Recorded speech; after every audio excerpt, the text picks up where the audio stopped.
I just think it was funny. Like all of Moore's movies are. It's funny. It's the way he directs. He just makes it. I don't know. It makes me laugh. Even when you totally disagree with them, like on ones about 9/11 and all this stuff. I think an issue can be so hot button at that moment. Like I think Fahrenheit 9/11 during the 2004 election, I didn't like. I'd like to go back and see it now and to see if I'd like it. But like Bowling for Columbine, I loved. Even though it's totally, it's so obvious. Like there's no way he's saying those things to Charlton Heston. Like they have a clip of him sitting there with Charlton Heston, and Charlton Heston, okay, I've had enough. And he gets up and he leaves. And then Mike just keeps talking, and he's holding up the sign of the little girl saying, will you turn around, Charlton Heston? Like, to get that shot, Charlton Heston would have to be holding the camera. Like, there's no way. Like, it's hilarious, the way he organizes the shot, so it's like, they show scenes from Columbine, kids running around, and why are there so many guns in our culture? And then it goes to Charlton Heston, from my cold dead hand. Right, yeah. It's like, it's just hilarious. Like, yep, that's exactly. It is good propaganda, I think a way of putting it. Well, it depends what you mean by good. Like, is anybody persuaded? Effective. Well, good, for me, to propagate your ideas in a good way, or for that to be successful. Yeah, I don't think it's successful. Yeah. I don't think anybody's like a real strong NRA I disagree. I totally disagree. That watches Bowling for Columbine's like, you know what? I'm turning in my guns. I'm glad Kmart stopped selling that. No, it's not convincing to people who don't already believe it. It's persuasive to the souls of those who are already inclined to believe it. And that's what the power of propaganda is. Persuasive to the souls of those who are already inclined to believe it. Right. I'll tell you what I mean. Like, imagine you're in a dystopian culture, and that can it can't possibly happen that a dystopian government exists on the backs of people who wholly disagree with that government, or they would uprise. But there are some that become true believers and start pointing out their neighbors and blah, blah, blah, blah, that kind of thing. Right. And then there are those who just don't know. Are these guys over here who are telling me that the government's this huge evil thing? Those middle people are the ones that are moved by images and memes and all that kind of thing. Yeah, true. And I'm just thinking of friends of mine who had watched it with me, who weren't dyed-in-the-wool pro-gun conservatives. Right. They would see that and be like, I see the problem. Yeah, exactly. They would say, well, I do think it was inappropriate for him to have a gun rally in Colorado within a few months of the Columbine shooting. Right, exactly. It's like, even though that thing was scheduled a year and a half in advance, and it would have been maybe over $1 million to reschedule it, and it wasn't a pro-gun rally, it was a scheduled meeting, and that event of him holding the gun up in the air was from a totally different thing. Right. It's like, you can't really catch him in a lie. He didn't say that the holding the gun up in the air was from that rally. He just said they had a pro-gun rally, which an NRA meeting is kind of a pro-gun rally. And then they showed a clip of him holding a rifle up in the air saying, from my cold dead hand. Like, that was when he was given a gift from some... Anyway. That's exactly right. You're hitting on all the ways propaganda works. It works by making connections loosely. And that's actually how imagery works entirely. You're making multiple connections at the same time and creating a world perspective Because if you've ever shift. In your own mind have had an aha moment, like, oh my goodness, that connects with this. Right? If somebody were to just come to you and tell you, like, oh, that sounds a little weird. But when you think of it yourself, it clicked. Well, right. And then you check it by applying that new perspective to things. It's like, actually, that doesn't fit in as well as I thought it would. So a good propaganda movie is not going to just come out and say, George W. Bush is evil, guns are evil. You know, they're going to say... It throws the images at you and makes you make that suggestion. Yeah, exactly. Wow, this is... We need to do something. We should stand up and Even fight. if that something, like in this Planet of the Humans movie, is we need to just... all die off or something. It's like, do they really think that end message can resonate with people's souls? I don't know. Did you read any of the criticisms from people on the left to the movie? I can kind of almost maybe guess what they are. That'd be interesting if I tried. Okay. All right. So they're critical of this movie because Michael Moore is critical of the progressive ideas that get corporatized, that sell themselves as successes. And he wants people to realize, no, humans are the problem. I would guess there's got to be some element of the liberal left that doesn't want their movement to become completely anti-human. Is that right or wrong? Or is it not anti-human enough? That would be crazy. I'm sure there's somebody out there that didn't think it was anti-human enough. But why were all the people that they talked to white guys? Yeah, that was one of the main criticisms. Oh yeah, what am I talking about? Yes, of course. Why isn't there more diversity in these environmentalist movements? He didn't even bring up the lack of diversity in the leadership of the movement. And you can just see Bernie Sanders' eyes just rolling into the back of his head. I guess I gotta do identity politics again to get my global warming message out. And that was a hilarious point. But also, what you're saying is true. Like, oh well, he's pointing out some good issues that I think do need to be addressed, like the inefficacy of whatever thing we're doing. This, why is Mike Bloomberg funding this thing where it's really just to line his pockets? That's a legit question. But the answer should be tax the rich, and we'll continue to take care of business with all this stuff. It shouldn't be population control. Right. Yeah. We're not going to get elected ever again saying that's why all these green movements don't make any sense. We just need to kill off a bunch of humans. It's refreshingly honest, though. And you saw some of that in the Bernie movement, actually. Yes. In some of those leaked videos. And what was crazy was some of the leftist criticisms were saying, he didn't have enough black or brown people, didn't have enough women being interviewed, and also wouldn't acknowledge some of the racist undertones from early aspects of the environmental movement, saying we want to depopulate Africa. We want to depopulate the Middle East, which I didn't even know, but apparently it's pretty well documented that a lot of the early environmentalists, bought into racialist theory and all kind of stuff. Well, it would make sense with the origins of progressivism. Right, but it also ties in with your theory about the left, the kind of global left and the global right kind of meeting each other on the other side as they're moving to the extremes. Like when Darwinism has a logic to it that kind of pulls you in a direction, I think. You look at the National Front movement in France, the communists were the ones who lost all the votes to the National Front. Like, it wasn't the center-right people leaving their party to go National Front. I'm sure there were some, but it was the far-left parties that were losing their people. They're like, we don't like the fact that Emmanuel Macron won't fight for a 35-hour work week, and National Front is. We don't like that Emmanuel Macron wants to have all these immigrants come in and take our jobs. Right. Like that was a leftist talking point not too long ago, Yeah. And so a bunch of people left the Communist Party to join National Front.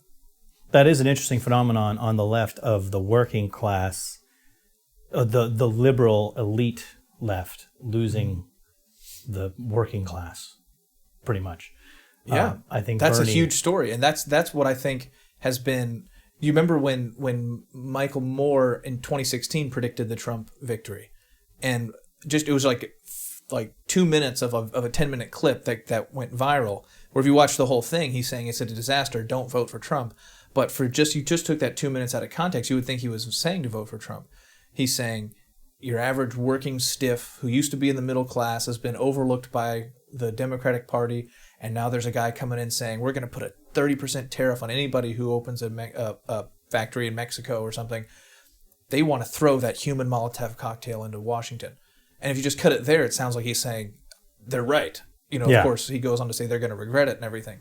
But that Moore was sounding the alarm. Like, we have lost the white, blue-collar worker who used to be the backbone of the party. But he won't attack the identity politics that is isolating them. You know what I mean? Yeah.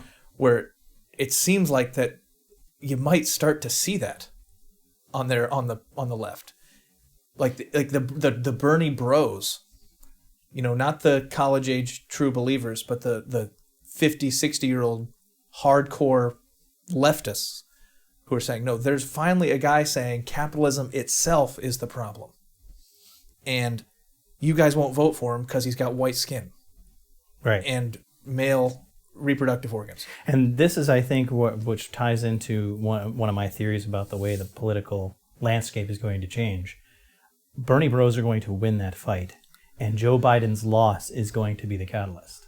That's brave. I don't know if that's going to be true or not. Bernie, though, is not the leader of the movement. He is the figurehead because he was anti-capitalism before it was cool. Right. And the older crowd, which lived through the 60s and lived through the Reagan era and remembered There's him still being a minority anti- of a minority, though. I know, but I'm just saying those people who remember him as the cool guy who was against capitalism have made him into figurehead. But Bernie himself is kind of a phenomenon of him. He's got his own views that don't necessarily mesh with the views of the people who put him in power. And what put him in power is what you're saying, the critique of capitalism. And that is going to be the future of the Democratic Party, because the woke-friendly, corporate-friendly, because wokeness and corporatism go together. Of course. When that loses, the populist left that's going to rise up is mostly not going to care, in my view, about wokeness. Maybe as much. They'll still probably flirt with it, but I think it's going to be led by the impulse behind it is going to be economic. The wokeness and the green movement there's a lot of similarities to it. Like the main thrust of the movie was the green movement is fake. They're not actually doing what needs to be done, which is population control. Mm-hmm. Switching to wind turbines and solar panels is not doing diddly squat to save the planet. That was the message. Yeah. At least for me, that was the message of the movie. And it's kind of like, so why is there all this green stuff suddenly? Why does ExxonMobil have a little green leaf next to one of their pumps at the gas station that you pay an extra dime for? It's like, is that really doing anything? And not just is it really doing anything, like they've hijacked our movement, right? It's the corporations took over. Yeah. And it's kind of like the wokeness. It's like every major corporation in the country has a humanities department that is going to make sure they have enough brown or black people and women in certain levels of the corporate structure. It's like they were the enemy not too long ago, right? If you're a hard leftist, you don't want to see, the Walton family and the Koch brothers just make minor adjustments to their huge corporate empires that include a few little woke principles. You want the whole thing to come crashing down. And the same thing's true with the green movement. No, we don't want, Teslas to start selling because, now we're saving the planet because we're driving a Tesla. We don't want Toyota to just be selling a hybrid car right next to a gas burner and say, look, we're saving the planet. It's like, no, we need fewer cars on the road, period. And the green movement's not getting that done. What was interesting to me was maybe they did. Did they ever mention the name Barack Obama? They did not, as far as I'm aware. Because to me, you had Barack Obama's czars, though. Yes, and the whole thing, and I think that's a thing that Michael Moore is still a little bit of a hypocrite. I think he's still kind of a false face, because if he was a real hardcore true believer, Barack Obama would have been the target. He's like, look, we had our guy. We had the most committed leftist we've ever had in the White House, and he did this $1 trillion stimulus package that had all this green stuff in it, and it was all a bunch of handouts to his buddies. And it didn't do anything to actually curb the output of greenhouse gases into the atmosphere. It didn't do anything to actually expand the rainforests or anything. But he wouldn't criticize Barack Obama. Why? Because Barack Obama is still really popular, especially on the left. Right. Well, he is not with the people that Michael Moore is actually representing, the activists who are agreeing with Michael Moore. I disagree. No. The mushy middle that you're saying is persuaded, that might lean left and would be likely to be persuaded by a propaganda film like this. If you say critical Barack Obama, instant turn off. Correct. I agree. There's a large portion of the Democratic Party that likes him. And actually, I think the only thing holding the Democratic Party together right now is a fond remembrance of the Obama years. When our guy was cool and popular. Exactly. And even though they were critical of him at the time, as people usually are, they remember that they want more than anything to go back there because they felt comfortable there. And so what the reason Joe Biden is the nominee, in my view, is all of that. That's it. He's the only person who took the legacy of Barack Obama. And the only person who even contended for it for 5 seconds was Kamala Harris. But she was a cop, and people did not buy her racial attempt, really, Yep. As a privileged woman who slept her way to power and all sorts of other problems. They did not buy that. And so Biden was the only one left with the Obama legacy. And so that's why he took it. But among the true believing Bernie bros, those people never really liked Obama. They are the ones who would say, that Barack Obama is on the right wing. That's where Michael Moore is. Michael Moore says Bill Clinton's on the right wing. He said No, Bill he Clinton's would probably say Barack Obama's on the right wing because they think liberalism maybe he is would right think wing. that, but he wouldn't say that in a movie. No, exactly right, because it's propaganda. But I'm just saying the real Bernie believers think everything about America is like two right wings fighting each other. That's their view. And that's the view of actually Michael Moore and the rest of the Bernie bros who have that same ideology, I think. They don't remember Barack Obama that fondly, but they know they won't criticize him. The ones they're trying to propagandize left do have a nostalgia for Barack Obama, do have a positive view of him. And that's why, like that movie should have been an indictment of Barack Obama. It kind of was without saying it. That's kind of the whole point. And right, actually, exactly. this brings up a theory. I actually wanted to ask you a question directly regarding this because you're hitting on something that I felt during the movie. I want to see if you felt it. I was pointing out Jeffrey Gibbs, the director. The narrator slash is director. A boomer, obviously. He was like completely jaded by the environmentalist movements, as you were saying, that kind of conscripted his religious sensibilities when he was young. And Michael Moore, the director, is obviously a boomer. No, Gibbs was the director and the narrator. Moore was just the narrator. producer. I'm sorry. Michael Moore is the producer. That's the word I'm looking for, right? And you see both of them basically saying, or trying to say, at this moment, this political moment, where we're basically reaching peak fertility rates, like or where we've already gone past the peak of fertility rates, and fertility rates are on the decline. They're trying to say that the only reasonable thing to do is for all young people to basically start believing that population control is the only thing that will save us from the destruction of humanity. Which population control and curbing, but the same exact message that was preached by Rachel Carson, who he mentions in the film, and Paul Ehrlich, and the rest of them who basically had Malthusian views. Right. And so he's preaching that to kids, saying the only way you can be reasonable is if you take the same views we had back when it made more sense, and we hadn't seen the lies about peak oil completely thrown out the window. Exactly. But the way you would phrase it is before the corporate takeover of our movement. Well, right. That's the point I'm getting to. Well, that environmentalist movement is completely unpalatable to the American public.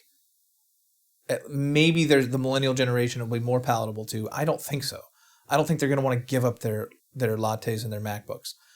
Well, there's two things I wanted to point out and get thoughts on it. One, with them fighting 80s, having 60s morality, trying to push that on today, fighting 80s villains like the Koch brothers and other things that young people who are watching this are like, who are the Koch brothers? Yeah. I mean, one of them's not even alive. Did they not edit that in the movie? I mean, it put them both up there and did not. Which one? I don't remember which one died.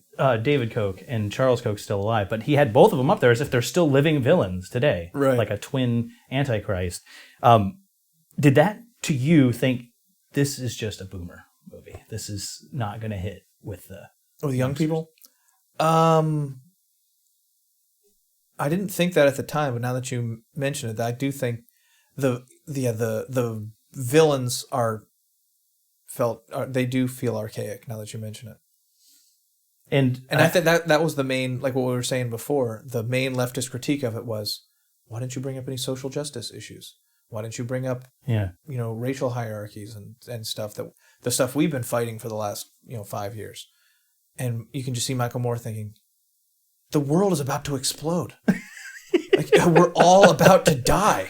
You don't believe in this apocalypse? That's exactly, that was what Did you have a question? Because I had that might derail us here.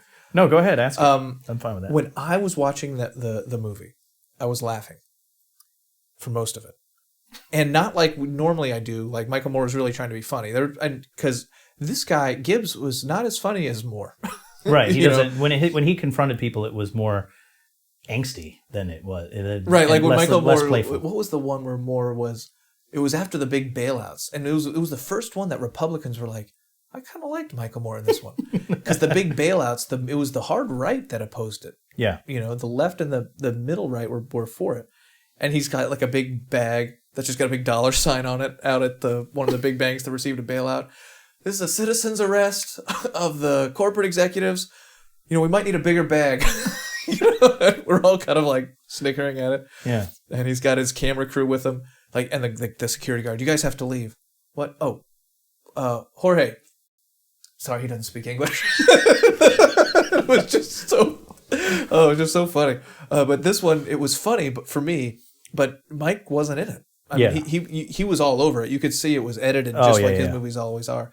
But it was much more serious, much more sober. And what was funny to me was my personal history. Like I've gone to, I would say dozens, maybe half a dozen, big conferences put on by religious organizations. And I hate them. Right?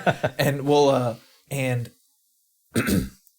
there's always we're like in a youth group or we're like a youth leaders, and we'll go to this leadership conference, and it's all just corporate stuff. Oh yeah. The same, it feels just like the Microsoft sponsored conference we had to go to for work. They're selling products, and it's like hype, and this is how you really gain momentum and really be an influencer, and he's such a great communicator, and just a bunch of nonsense Dale Carnegie type stuff. Exactly. And there's a few true believers underneath that are saying somewhere like, don't you guys know that all the people around you are going to die in their sins, and there's an apocalypse coming, and Jesus is going to come back and judge the living and the dead, and we're sitting here talking about how to be influencers and what color your blog should be. That type of angst. Populism. I guess populism, but it's the difference between the true believer versus the spiky-haired preacher who's up there, trying to make people say, look how good of a communicator he is. Right, yeah. And so you'll also subscribe to his podcast versus the guy who just goes out into the homeless camps and starts telling them, hey, Jesus saves, you guys got to get born again. Only one of them, it seems, is the true believer. Yeah. The other one is using the zeal that people do have, the religious zeal that is there, and trying to steer it to make himself money or to make himself popular. And it's not always so. It's not all of them are total phonies, but some of them are. But most of them are like they probably believe that it's true, but this is a good opportunity to take advantage of it. And you could tell this guy's thinking like, Mike Bloomberg is sponsoring this thing that he says is for green stuff, but they conveniently say green can be wind turbines or solar panels or biofuels. He's like, what the heck is biofuels? Well, it's just where you burn trees? That's a horrible thing. And he looks at the 97% of this is burning trees. He's like, you guys aren't taking our movement seriously. You guys don't really believe the world is going to end in 12 years. You don't really believe that the oceans are completely depleted of fish and the bees are not pollinating anymore. Like, Mother Earth is striking back. Right. And they're serious about it, and they're saying the movement isn't taking it seriously.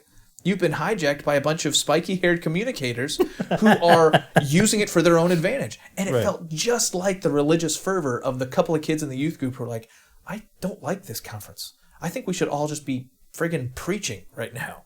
Well, you're hitting on kind of one of the points that I did want to get to, which you're right. It's a populist believer's furor against a corrupt or seen to be corrupt establishment.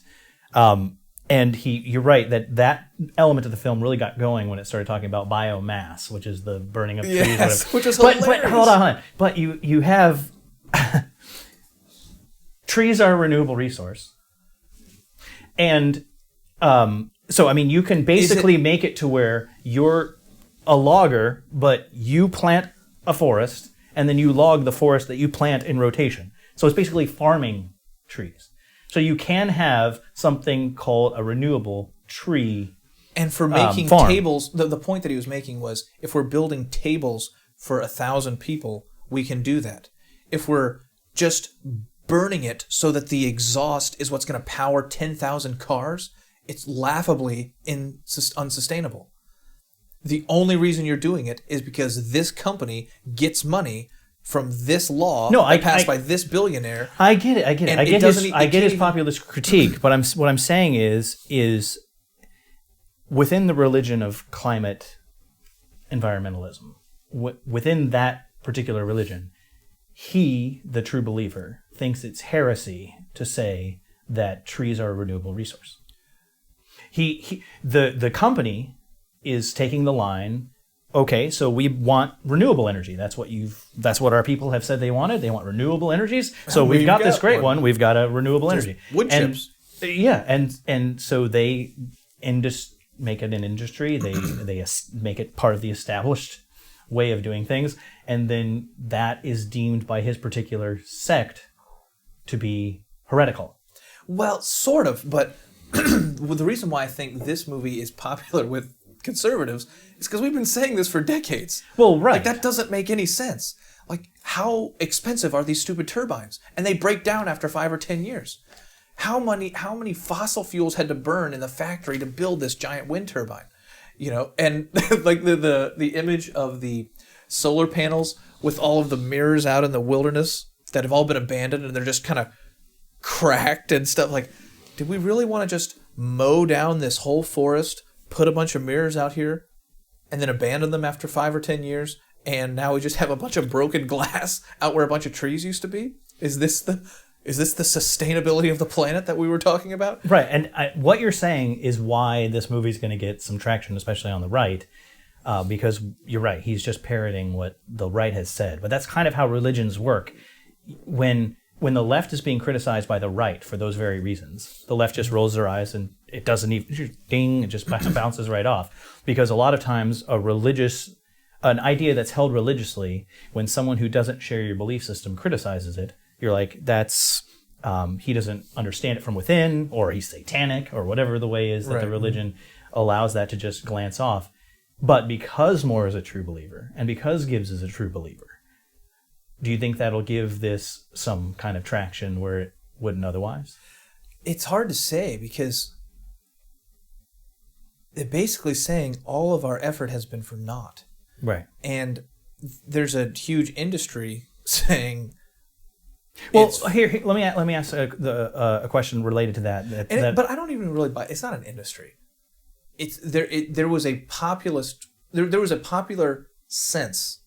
Hey, hold on. Al Gore made that movie. Maybe it's true. Well, I would call it more of a religion. The thing is Michael Moore, like Protestants often do, uses the word religion as an epithet and points it at the other. Right. But really, he shares the religion with the very people he's trying to convert. He's both him and his viewer, who may get sucked up into these corporate green things,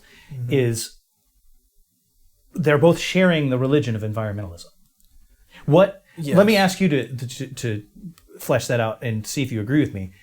What do you think is the religion of enviro-leftism that is shared by both the college student that he's critical of, who's getting behind biomass? Well, it's not that he wouldn't be who's seen through it. Well, yeah, he's not critical of the college student. He's saying the college student. He's critical of the man who's deceiving him. Well, yes, in the same way that a Protestant is critical of the priest, rather than the layperson, right? But the problem is the layperson's to solve, right? He's saying you need to see through it. This is a reform movement, right? Mm-hmm. And so, what would you say is in that metaphor? What is the Christianity of the left? So what is the enviro-Christianity that they've got going on? What are the religious tenets? So that's a good question. And to even start there, one thing to deviate for a second that was interesting about this movie, and I listened to their podcast the day that they released it. Also, I went back and listened to when Moore interviewed Gibbs, and there was one other guy on there too, somebody who was involved in it. They used religious language about themselves multiple times. Yes. I don't know if they did it consciously or not, but in the podcast he said something like, we need to go back to the roots of our movement where, mistakes were made, but we had the right intentions. Exactly. Actually, did you remember they did that? They called it a holy day, the Earth Day, the first Earth Day was their holy day. Their holy day that had been taken over by the corrupt corporatists, yeah. And but even beyond that, he said where we learned to love nature as we love ourselves. Like, that sounds like love your neighbor as you love yourself, which is what Jesus said. Well, right. No, you definitely get the vibe. But Jesus said in the context of, that's the second commandment. The first is love the Lord your God with all your heart and soul. Then love your neighbor as yourself. And nowhere in there was love Gaia first and foremost. But then their kind of mantra was love nature as you love yourself. Correct. Which was this religious slogan borrowed from Jesus.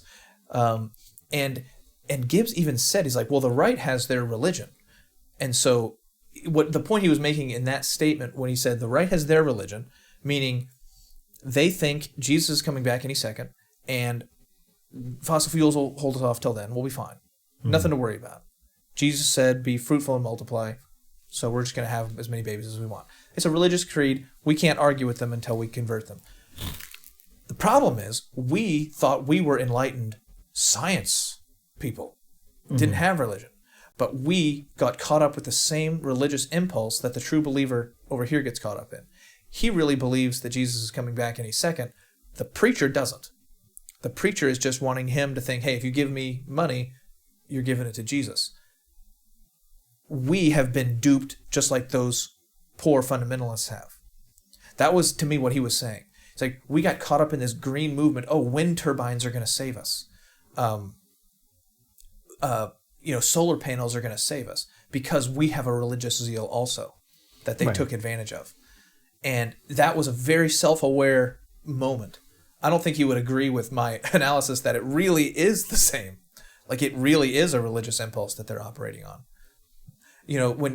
But the fact that it was just a moment of self-awareness, that this is a religious impulse that you have. This is a religious belief that you have, full on with an apocalypse and everything. Like, you didn't do a bunch of experiments in a laboratory and say, Mother Earth is striking back at us. You didn't. That isn't what happened. You have a religious belief that the earth, that we should love nature as we love ourselves, that living simply and plainly so that we don't hurt the ground and we don't hurt the animal is our spiritual duty. That's really it is a religious difference. I agree, and you seem to be.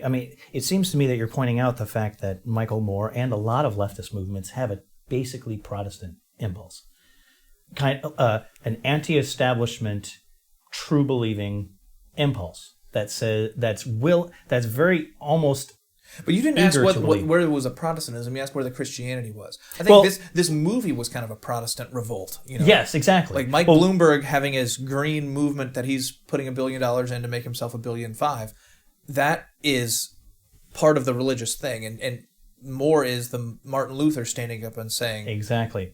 Well, oh no, you don't. So to what Bible is he? That is a question. But why don't we first, before we get to what shared religion they have, do you think there are any political implications of the fact that there just is a Protestant split now in the Church of Liberalism, or in the Church of Environmentalism? If there's a protest movement willing to stand up to its own hierarchy and point out and thumb its flaws, there is a political significance to that. Yeah, and it probably will take it down, right? Without the Protestantism didn't take the Catholic Church down, but the Catholic Church had 2,000 years of thinking through heretical movements. These are just all brand new ideas, completely. I know some Catholics who will like the fact that you said 2,000 years there, or whatever it is, right? But this movement hasn't had that amount of time, and you can see when he stands up to Van Jones, for instance. So Van Jones is the Catholic priest in this metaphor. And Van Jones is the left of the Obama administration. Oh, I know. But the point he where is Obama still fired him. establishment. That's the problem. He's still establishment, not part of the one standing up to the establishment. So here he is, an establishment figure. Martin Luther comes up to him and makes his claims. You see the establishment figure in this case struggling in two ways. One, the same way the Catholic priest would have struggled, which is, I want to make sure I don't say anything that goes afoul of the established doctrine that I've inherited. Right. So be careful not to say, is biomass good now? Let me check my notes. That exactly. kind of thing. They were being careful in that way, but you also see them struggling with the internal incoherence of their own religion. And so, do you think even the Church of Environmentalism can withstand a Protestant revolt in its own ranks? Or would that just bring it all down? That's a question. I don't know. It might strengthen it. Like, that's the thing. Like, I use the 2016 Republican presidential election as an example all the time. You don't want if you're a football team, you don't want a peaceful locker room. You want wide receivers trying to take each other's jobs. You want defensive backs trying to be the starter and rooting for the other guy to fail somewhat. Obviously the team spirit should win out in the end when it's actually game time, but you want bitter rivalry. Like, you want Donald Trump calling him Lying Ted, and Ted Cruz not endorsing him at the convention. That's a good sign. Yeah. That means you've got a bunch of fighters on your team. Well, and believers, people who actually believe what they're saying. Right. Where if you just have, everybody, we're all going to drop out and give it to Biden. That's what you have. That's not a good sign for the Democratic Party. So you're saying Michael Moore and the Protestant movement is a good sign that for leftism in general. And I think that's where I agree with you. And that's kind of my point. Bernie Sanders would have kicked Trump's butt in 2016. And I think... You disagree slightly on that But point. anyway, but put that aside for a second. I think Bernie Sanders being there, they should have let him duke it out. They shouldn't have had the Order 66 on Bernie Sanders the way that they did. Yeah. Because it's just going to be hard. You'll be hard. Like, Mike Moore will still say, like he had a podcast saying, vote for Green or something. Biden, but don't lie about who he is. Like, this is an emergency vote. We have to get Trump out, but don't lie about who he is. Don't lie to yourself.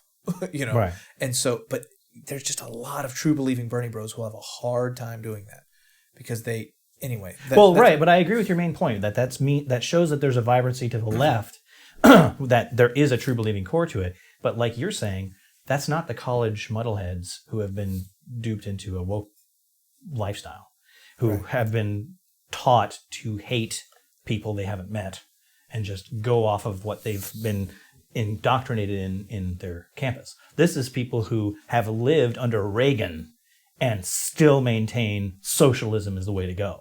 Right. And so that they think you just flash a picture of the Koch brothers on the screen and they're just going to lose their... Yeah. Like, no, the college kid horns almost threw out. Does not care. They don't know who those guys are. Yeah, exactly right. It's like, yeah, there's white guys, but you guys are white. So let's get back to that question then about the Church of Environmentalism. What are the shared beliefs there? Because I think actually there is a distinction between the young woke people he's trying to reach and him that goes more fundamental. And that is a difference between liberalism, which I think is the origin of the campus woke phenomenon, meaning the true believers on campus are young, inexperienced. They've just believed the first thing that came to them with authority. And that comes from the corporate liberal side of the ledger, not the enviro leftist true believer of the 60s side of the ledger. Who was unapologetically not a liberal. Right. Exactly right. The split there is leftism, liberal. Mm-hmm. And the liberals are on the side of the corporations who are going green and going diverse. Like, isn't that so nice that we have... But they still buy my latte and, they have a diversity czar on their... whatever. Exactly. The spiky haired communicators love that kind of stuff. But anyway, there's a fundamental religious disagreement there between the liberals and the leftists, I think, in eschatology, in the view of the end times. What makes a liberal is progressive religion. The view that things are going to get better and that we can remake human beings into something for that new world. There's a hopefulness to it. It is a transhumanistic religion. It is one that wants to reshape and thinks that forward is good always. That's why like Obama's whole thing was forward, and that must mean good, whatever forward is. Even if you're on the edge of a cliff, forward. But that is one religious impulse and one view of the eschaton or the end times. The other one is Michael Moore's, which literally thinks there's a sword of Damocles hanging over us and that we're facing an apocalypse. Human beings are bringing about their own apocalypse. Do you think that message can even resonate with kids? Is it? I mean, AOC believes it, obviously, but I think she's mainly an actress. I don't know that she does believe it. It's like a weird talking point. It's kind of like the spiky-haired communicator, Southern Baptist preacher will throw something in there about hell once in a while in a sermon.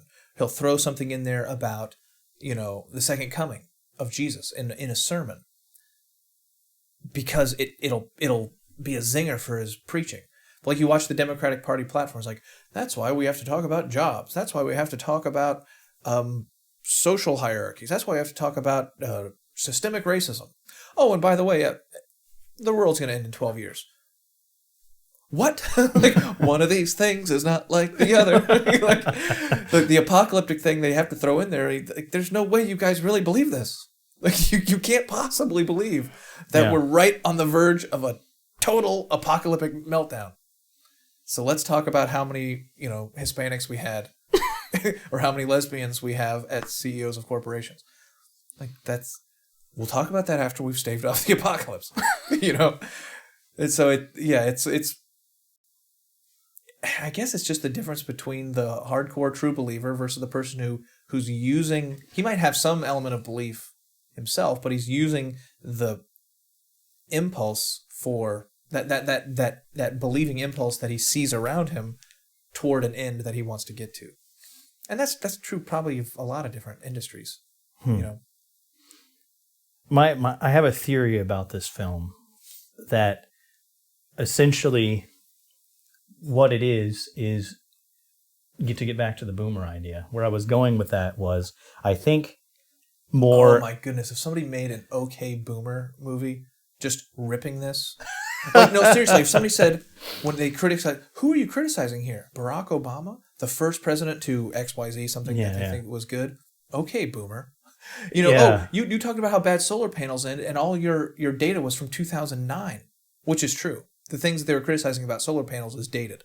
They've made a number of improvements to solar panels. They work more efficiently. They're still a farce. They still make no sense. They still cost way more fossil fuels than they're saving than just friggin' plug it into the grid.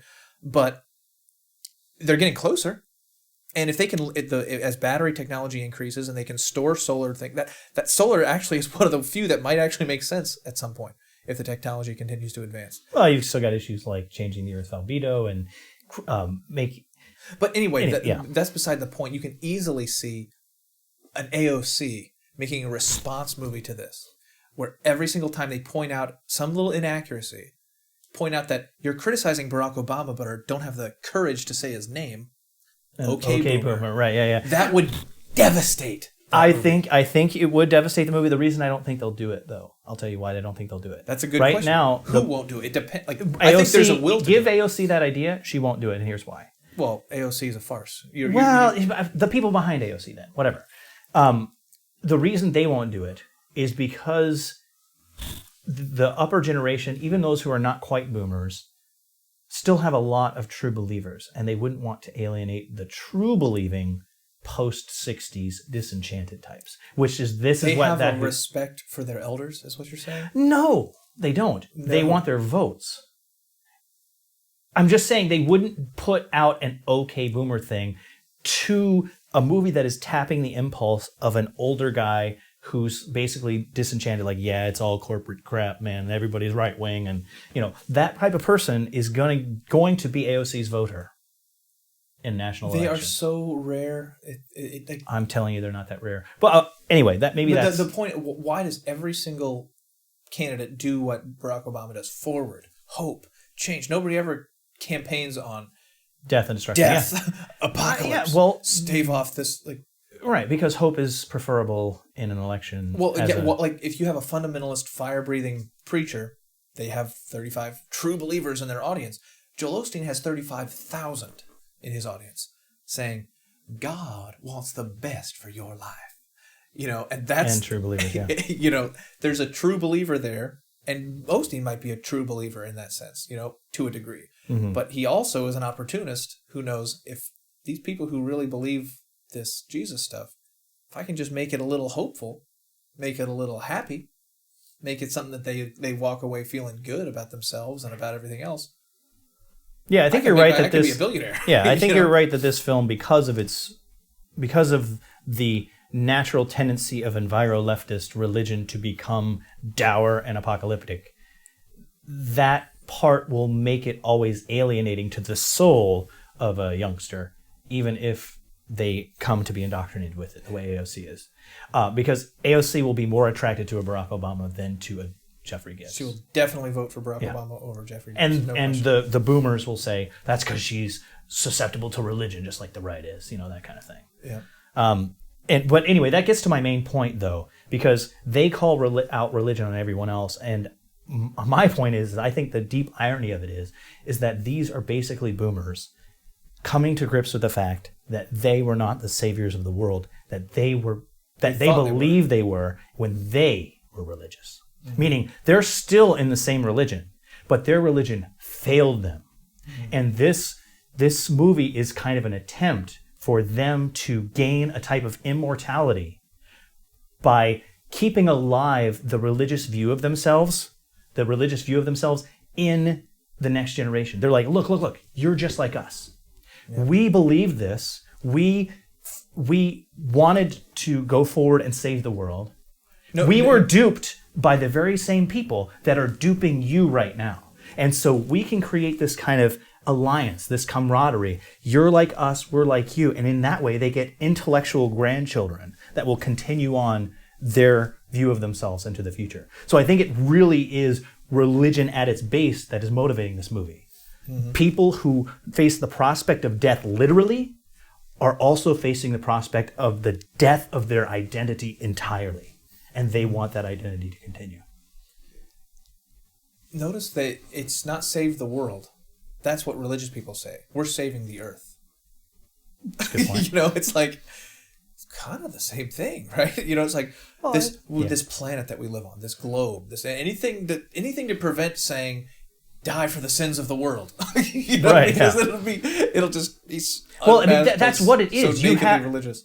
And actually, to go back to our point about the Catholic versus Protestant idea of this whole thing, what does the establishment do with green as soon as it has the chance to? It institutionalizes carbon tax credits, indulgences, essentially. Yeah. It has climate confessionals, as NBC tried to have recently. Yeah. It establishes means of penance, like through recycling and whatever else. The establishment, that's a darn good point. Those carbon credits are indulgences. And that's what Michael Moore is like. He is like 95. Luther Moore is saying, shove these carbon credits, you know where. Just like Martin Luther would. And getting in their faces about it and just, oh my goodness. Yeah. Definitely on the side of the Protestants in this fight. But anyway. Well, that's and we're over here, the atheists, just kind of calling balls and strikes. That's because atheists used to not be the enemies of the religious; they were just kind of the referees. Like Mark Twain could sit down with any religious person. Oh, well, I don't really believe any of it, but here's where the fundamentalists are funny. Here's where the Catholics are funny. Here's where the Mormons, for heaven's sakes, like that's kind of how the atheist used to be. So someone like, you're a denier. The calling of us deniers is calling us atheists. Exactly right. It's the way that the kind of denier 80s Christian coalition person would attack the atheist. You're right. That's why that word denier is out there so much. Exactly right. They want to say atheist. We are a climate atheist. And that's the thing. If it were really, if they could just take a step back for a second and see, we're saying the exact same thing that you're saying 10 years ago about wind turbines. Listen to us. No, we don't believe your thing, but we can at least point out the inconsistencies and make you a more devoted environmentalist. And that, I think, was what Mark Twain was saying. It's like, I don't believe this stuff, but I can make you a better Christian if you'll just listen to me. Mm. Right? When the religious revivalist comes into town, I'm the only one who sees that he's a charlatan. I'm going to make Huck Finn the only person in town who sees through that guy. And he's looking around trying to find another sinner, but he just can't find it because everybody's buying into this guy who's just going to take off with all the town's money anyway. You know, and it's kind of like we're trying to say, Mike, you want to be a good environmentalist? Listen to what the atheists are saying. You know? Yeah. Don't just call them to not. And the thing was, this movie was very nice to the right. It was saying they have their religion and we can't do anything about it. Like, they believe that God is going to take care of them. And therefore, the world's not going to catch on fire because of our activity. We can't persuade them otherwise. We know Mother Earth is striking back. Yeah. You know? And so we're only criticizing our own side here. Actually, I think you're right. We need to start a climate atheism hashtag or something along those lines. Are you a climate-free thinker? Yeah. Do you challenge the authority structure? Because I was on environmentalist. I was on the trollish side of it. I thought conservatives, because we're getting a kind of pro-traditionalist thing going on our side, should come up with like a creation day as an opposition to the Earth Day type thing, just to troll them, just to hit them right where they. But in reality, I think your way would be more effective memery if we took up the kind of climate enviro-atheism model and said, you guys are looking an awful lot like true believers. Both you who just buy into every corporate garbage and you who criticize that for how non-true believing it is. Right. You're both just kind of in the religion camp right now. We're going to stand out here and be free thinkers on it. I think that could go somewhere. Because they're all atheists and they delighted 20, 30 years ago to hate, criticize the true believing religious. While they started believing themselves to be their saviors. And